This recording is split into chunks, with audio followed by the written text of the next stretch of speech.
গোপন সেবক ও খলিফার আমানত। ইসলামের প্রথম খলিফা হযরত আবু বকর রাদিয়াল্লাহু তাআলা আনহু যখন খেলাফতের দায়িত্বে ছিলেন তখন এক আশ্চর্যজনক ঘটনা ঘটেছিল।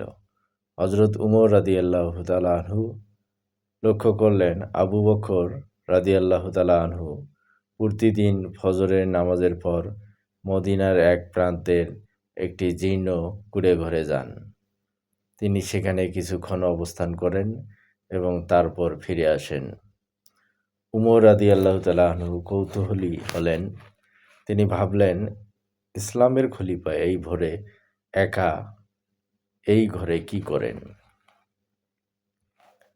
একদিন আবু বকর রাদিয়াল্লাহু তাআলা আনহু ঘর থেকে বেরিয়ে আসার পর উমর রাদিয়াল্লাহু তাআলা আনহু চুপি চুপি সেই ঘরে ঢুকলেন।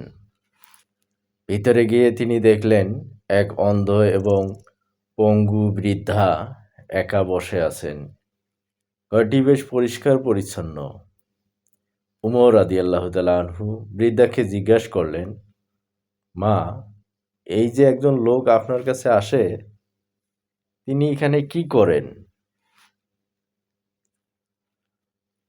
বৃদ্ধা উত্তর দিলেন, বাবা, আমি তাকে চিনি না, তবে তিনি প্রতিদিন ভোরে এখানে আসেন। তিনি আমার ঘর ঝাড়ু দেন, কাপড় ধুয়ে দেন, আমার জন্য খাবার রান্না করেন এবং আমাকে খাইয়ে দিয়ে যান। যাওয়ার সময় তিনি ঘরের ময়লাগুলো বাইরে ফেলে দিয়ে যান। বৃদ্ধার কথা শুনে উমর রাদিয়াল্লাহু তাআলা আনহু স্তব্ধ হয়ে গেলেন।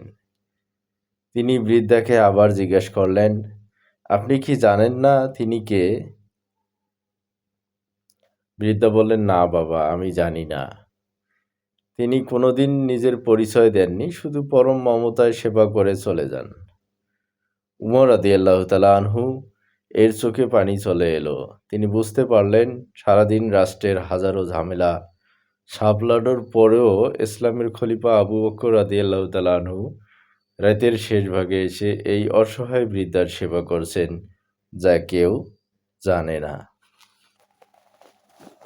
উমর রাদিয়াল্লাহু তাআলা আনহু দীর্ঘশ্বাস ফেলে মনে মনে বললেন, হে আবু বকর, আপনি আপনার পরবর্তী উত্তরসূরিদের জন্য এক কঠিন মানদণ্ড স্থাপন করে গেছেন। আপনার মতো হওয়া তো প্রায় অসম্ভব। কোনো ভালো কাজ করার সময় প্রচার নয়, বরং আল্লাহর সন্তুষ্টিই মুখ্য হওয়া উচিত। মানুষের অগোচরে করা ইবাদত বা